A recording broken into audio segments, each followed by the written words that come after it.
Korea dan sang suami dari Singapura. Bagaimana Bun menanggapi perebutan hak asuh anak yang terjadi pada kemarin yang sempat viral videonya beredar?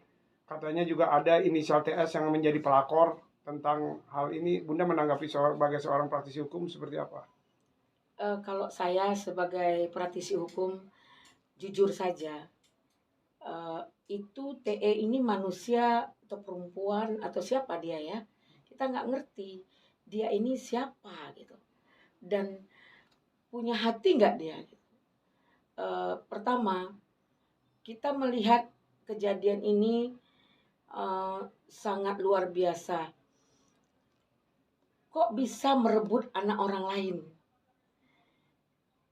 Itu rumah tangga yang laki-lakinya dari Singapura, perempuannya dari Korea, sementara yang si pelakor ini Indonesia, namanya TE, ya, yang dulu kalau nggak salah pernah mengganggu rumah tangganya Sule dengan Natali.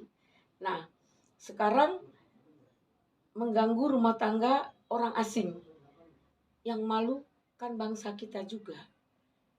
Ini manusia seperti ini harus dibuat efek jerah.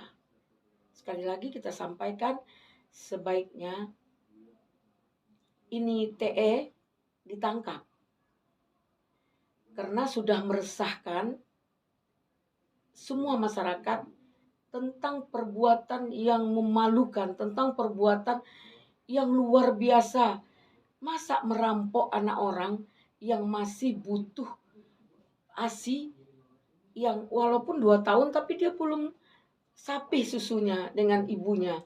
Itu anak di bawah 2 tahun, maksudnya di bawah balita ya, di bawah 5 tahun itu dalam kasus perceraian boleh dikatakan 90% anak kepada orang tua perempuan. Karena itu anak akan cedera bersama orang lain. Karena masih membutuhkan, apalagi butuh ASI, butuh pengawasan yang sangat luar biasa. Nah, dalam hal ini seandainya ada anak di bawah 5 tahun diambil oleh bapaknya, itu mungkin ibunya pengecualian, mungkin sakit atau berhubungan dengan orang lain, atau tidak mungkin anaknya ini akan selamat di tangan ibunya. Nah, itu melalui proses pidana. Maksudnya proses pengadilan. Jadi, jika rumah tangga berseteru, pisah, itu melalui pengadilan hak asuh itu. Tidak ada orang lain yang tidak punya kepentingan, yang tidak ada hubungan, sanak saudara, famili pun tidak bisa mengambil, kecuali bapaknya. Dan itu pun dilakukan di pengadilan. Putusan pengadilan baru anak boleh diambil. Kok anaknya diambil? Itu pidananya luar biasa. Karena kita anggap dia merampok, perbuatan melawan hukum yang dilakukan membuat orang tersakiti, membuat orang dirugikan, membuat orang dipermalukan. Sudahlah suaminya diganggu, terus anaknya dirampas. Ini TE harus dihukum yang setimpal. TE harus buat efek jerah. Karena kelemahan kita dalam masalah pelakor ini selalu mengaitkan dengan hukum zina. Jadi sebenarnya kalau dia serumah itu sudah zina, sudah jatuh kepada hukum zina. Karena satu rumah ya, apalagi sekarang si TE dengan suami orang tersebut sudah di tempat lain di luar Indonesia. Mungkin dia udah pergi jauh.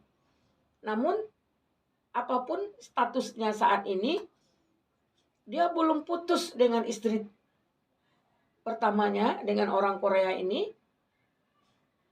statusnya masih suami istri dengan orang Korea itu gitu.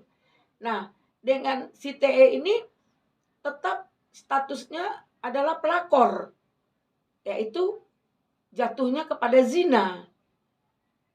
Nah, saya rasa hukum itu bisa diterapkan kepada TE, karena kan kita bisa melihat dengan fleksibelnya hukum itu sendiri, di mana satu rumah itu berlainan jenis yang masih status suami orang, itu pasti itu zina. Nah, untuk itu kita minta kepada penegak hukum agar menyikapi persoalan ini untuk moral dan etika bangsa tentang perempuan. Masalahnya kan kita membawa negara lain, membawa warga asing seperti Singapura dan Korea yang pelakornya orang Indonesia. Masya Allah, ini juga harus disikapi segera mungkin. Kalau ini anak harus cepat dikembalikan kepada orang tuanya dan berikan pidana yang seberat-beratnya agar semua pelakor seluruh dunia, bahkan khusus Indonesia, beri hukuman yang setimpal agar ada efek jera. Karena inilah kita lemahnya dengan hukum pelakor,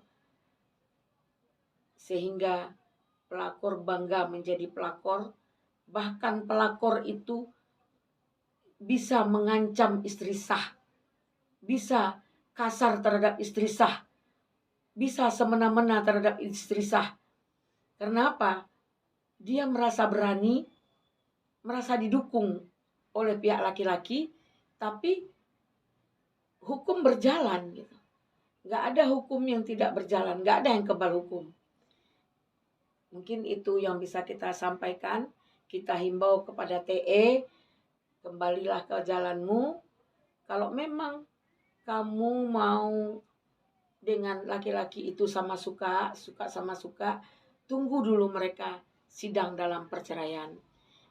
Setelah mereka bercerai, kalau memang mau menikah, kalian silahkan secara baik-baik.